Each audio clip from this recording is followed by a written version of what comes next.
The world is in pain right now. A lot of people are in pain. So much so that it's hard to know where to start. I had planned to introduce this talk by focusing on lockdown protests. That was 2 weeks ago. Then we all watched another innocent Black man be murdered, this time in Minneapolis. Where can we find the dharma in all of this suffering? How are we to respond to a world that is burning? In early May, a security guard at a Family Dollar store in Flint, Michigan, got in an argument with a woman after telling her daughter needed to wear a mask in the store. The woman began yelling at the guard, who instructed her to leave the store and told the cashier not to serve her. He was following the guidelines set out by the governor of Michigan, Gretchen Whitmer, which were put in place to protect people from getting COVID-19. The woman left the store and sped off in an SUV. She returned about 20 minutes later with her husband and son. They entered the store, and the younger man, the woman's 23-year-old son, shot and killed the security guard. The protesters who rallied in Chicago and elsewhere to protest the stay-at-home orders and business shutdowns are proponents of freedom. They claim their right to assemble has been violated, along with their right to earn a living and to enjoy their lives. Many of them believe that the threat from the virus is small and that the crisis is a government plot to turn America into a police state and take away all of their freedoms. A sign in Chicago said, "This is a dry run for communism." The protesters insist that they have the right to make their own choices on matters that affect their health, ignoring the effect those choices might have on others. One sign at a May 1st protest said, "Give me liberty or give me COVID-19. Another said, "Freedom is essential." There were flags warning, "Don't tread on me." I've watched videos of people shouting at clerks and security guards, coughing on them, spitting on them. An unbelievable number of videos of people coughing and spitting on security guards. I believe that much of America is obsessed with the idea of personal freedom. We are an entitled, petty, and selfish society. We want everything our way, and we accept no responsibility to anyone but ourselves.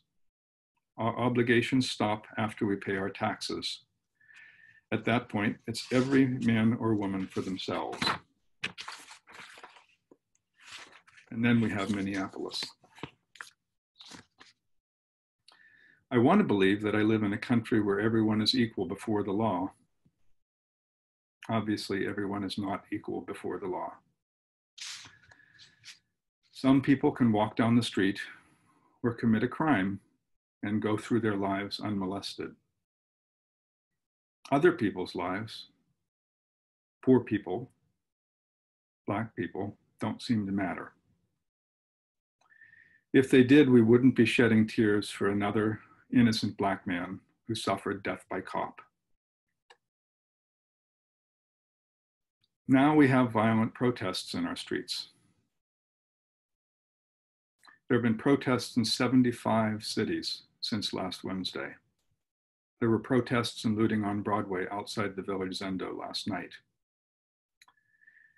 After years of injustice, it's easy for a match to start a conflagration. So these events, this whole swirl of events, got me thinking about the question of freedom. We've reached a point where some people feel their only recourse is violence.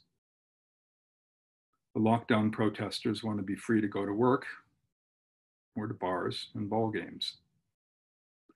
They don't trust the government, and they want to be free of any government-imposed constraints on their behavior. What do we want to be free of? George Floyd just wanted to be free to live his life without being targeted by police as a threat because he is Black. Can anyone be free if one person is not? And of course, we all know as Zen practitioners that violence is not an answer. We know this empirically, we know this in our bones. Actually, there's a study that has just been going around that was done by a Princeton professor about the race riots that preceded the Civil Rights Act. And the study shows that actually peaceful protests, nonviolent protests, actually had the effect on others who were not involved, but were watching what was going on, of moving them to compassion and actually causing them to vote for the Democratic Party, which at the time was more likely to be supportive of the rights of people that were being oppressed. Whereas violent protests had the opposite effect. They took people that were not directly involved and scared them, worried them, and pushed them into the camp of voting for the Republican Party at the time, for Nixon. In fact, Martin Luther King said that every time there's a violent protest, it just means more votes for George Wallace. So here we are again. Not very much has changed.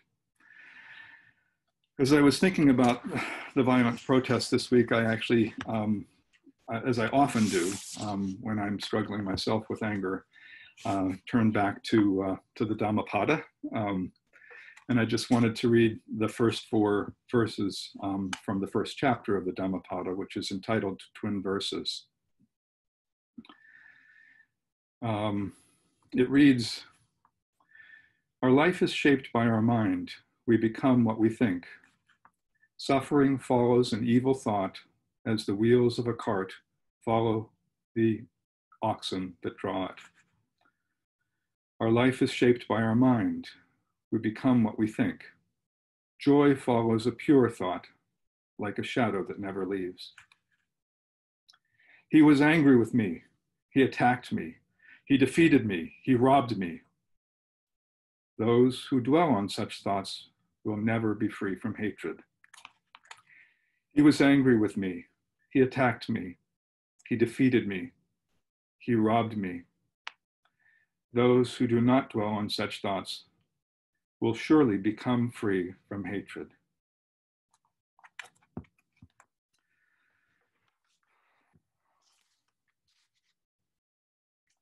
So we're living in traumatic times. Why at this time are people so upset about losing their freedom? During World War II, people accepted government-imposed rationing of food, coffee, rubber, and gasoline.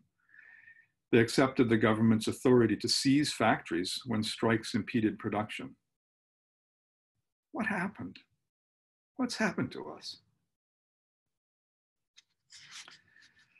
Now, as Zen practitioners, we know that if we're not free of our own prejudices, of our own demons, we will not be able to respond appropriately. How can we respond appropriately? With all of our own hurt and rage, what does it even mean to be free? How can we be free? Though it may seem like an inadequate response as Zen practitioners, we know that we have to start from a place of non-knowing. We have to start on the cushion. So I'll try to give a little Dharma lesson and then bring it back to where we find ourselves today. Dogen Zenji said that zazen is the Dharma gate of repose and bliss. It's the entryway to freedom. D.T. Suzuki said, "Zen in its essence is the art of seeing into the nature of one's own being, and it points the way from bondage to freedom. By making us drink right from the fountain of life, it liberates us from all the yokes under which we finite beings are usually suffering in this world. Back to Master Dogen. All Buddha Tathagatas have been simply transmitting wondrous dharma and actualizing anuttara samyak sambodhi, for which there is an unsurpassable, unfabricated, wondrous method. So what does that mean? So there are a lot of big words in that sentence of Dogen's. I think those big words are a little bit off-putting. Buddha Tathagatas, anuttara samyak sambodhi. What does that mean? I've been reading a commentary on The Wholehearted Way on Bendoa, which was written by, from which these words were taken, which was written by Uchiyama Roshi. He actually calls attention to another phrase in this sentence, wondrous dharma. What is the wondrous dharma that has been transmitted by all the Buddhas? So Uchiyama Roshi goes on for several pages discussing various philosophical concepts of dharma, and I'm not going to go into that. They're interesting. I find them personally interesting, but in the context of our practice and in the context of our life, unless we have a mind with the philosophical bench, a lot of it's really beside the point. Still, we can't say that, as it's very easy to say, words can't explain it. So the simplest verbal explanation that I give, which is similar to what Uchiyama Roshi says, is that this wondrous dharma is the reality of our life, which we live together with the life of the whole world. As Uchiyama Roshi says, the self lives out itself as the life experience of all beings, their joys and their struggles. Or as Bernie Glassman said, Zen is life. Eve Marco, during her talk a few weeks ago, actually recalled a story about Bernie. As Bernie was very close to his death, he said, "I finally understand what Maizumi Roshi meant when he said Zen is life." Bernie had used this saying as one of his teachings for many years, but now as he was nearing death, he admitted that he really hadn't completely understood it. He must have harbored some doubt, despite the fact that this was a core teaching of his. He must not have fully understood its meaning. Now he finally understood. Zen is life. We say that mind is Buddha. When we say this, we're not talking about our psychological state. We're talking about the 10,000 things, all of which are simultaneously co-arising in this moment of our lives. Mind is being one with the 10,000 things. This is beyond our ability to conceptualize, yet it's the essence of the Dharma that has been transmitted to us since the time of Shakyamuni Buddha. And we experience this mind that is all things through practice. Buddha is not a statue that we pray to. Buddha is embodied every time we sit down on the cushion. Buddha is embodied every time we get up from the cushion. Although this Dharma is abundantly inherent in each person, it is not manifested without practice, and it is not attained without realization. So what does all of this have to do with freedom? So I want to go back to our reactions to social distancing and to the lockdown protesters. I like to call the protesters COVIDiots, but I want to explore the mindset of the protesters, which is, after all, a part of this world that we all share. From the perspective of the Buddha Dharma, there is no good or evil except that which arises from mind. Delusion, and enlightenment both arise from mind. A friend of mine actually was in Home Depot a couple of weeks ago in line to buy some things for a house project. And everybody was, staggered 6 feet away in line. And a man came up behind him and started to come in too close. And my friend turned around and said, could you just, back away a little bit, please? I'm just a little worried. I don't want to get sick. Could you please back away? And the man said, "Oh, no, I don't have it, man. Come on, let me give you a hug." And my friend lost his shit. He just completely lost his shit. And he said, "You fucking come near me, I will kill you." And the guy said, oh man, I didn't mean nothing. I don't have it. And the guy backed away. He was really actually apparently just kind of showing off for some of his friends, trying to give somebody a hard time. But my friend, wasn't having it. I don't blame him, actually. I mean, I don't know that I would have reacted any differently. Perhaps I would have reacted differently because I'm afraid of getting beat up, not because I wouldn't have felt the same way. The people in the store actually applauded when the hugger or the desired hugger left, and applauded my friend for having reacted the way he did. So, some of the reactions that people have to what's going on, and I think this is the case with this individual, are just garden variety ignorance. He doesn't really understand that it's dangerous. He is probably a sweet guy. And he was showing off. So, there's just a lot of garden variety ignorance out there, and it is, it's part of our world. But we can also see that many of the lockdown protesters are angry. So what's the source of their anger? So we know that anger arises from mind. It arises in the mind. It's the result of causes and conditions. We've seen anger arise in ourselves. So my friend, is concerned that his life is at risk. I'm concerned. Many of you may be concerned that your life is at risk. They say that their rights are at risk. Their freedom is being taken away.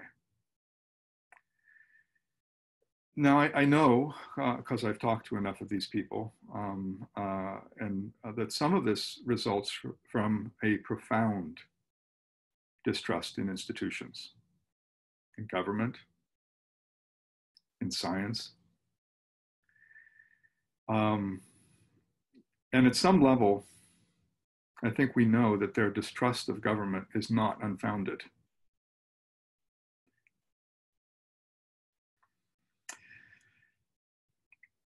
If we look at their anger, we also have to ask ourselves, at least hypothetically, because we don't know them, we can't or don't want to talk to them, what are their personal circumstances? Who knows what level of financial insecurity they faced in their lives before all of this happened? They may have lost their job or have friends who have. Another dimension of it is that they may live in a place where the impact of the virus is not as devastating as it's been here.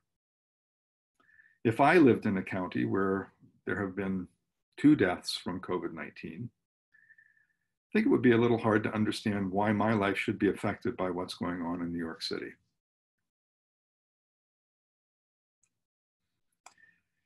And of course, their anger also results from their circumstances in another way. Who have they been talking to? What have they been listening to? We know that their anger is being stoked by politicians and the media. We are all being manipulated all the time by the media. I react to the clickbait too. I try not to forward anything without reading it. but it's easy to get caught up in the emotion that the clickbait is exquisitely targeted to evoke. So in this context, I understand their anger. I understand the COVIDiots. I understand that something that gives me pleasure or the job that puts the food on my table has been taken away. And it's been taken away by them, the government, the Democrats. The scientists, of course, are just part of the conspiracy. We're all going to get the virus anyway. Who are we fooling?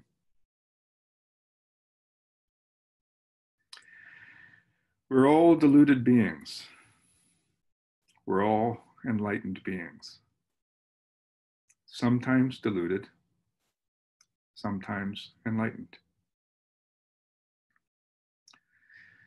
Last Sunday, Soten talked about how we rely on our rituals to make us feel safe. I understood exactly what he was talking about.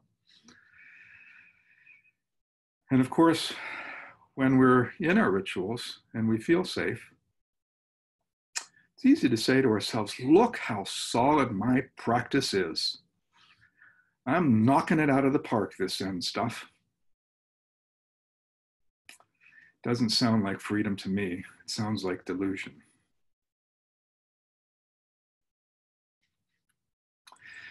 The freedom that we are offered through our Zen practice is the freedom to live out the reality of our life in harmony with all beings. It's freedom because fundamentally, we are the one true master of our lives. The master in times of joy and in times of pain and struggle. It's the freedom to bear witness to the pain, to act without acting out.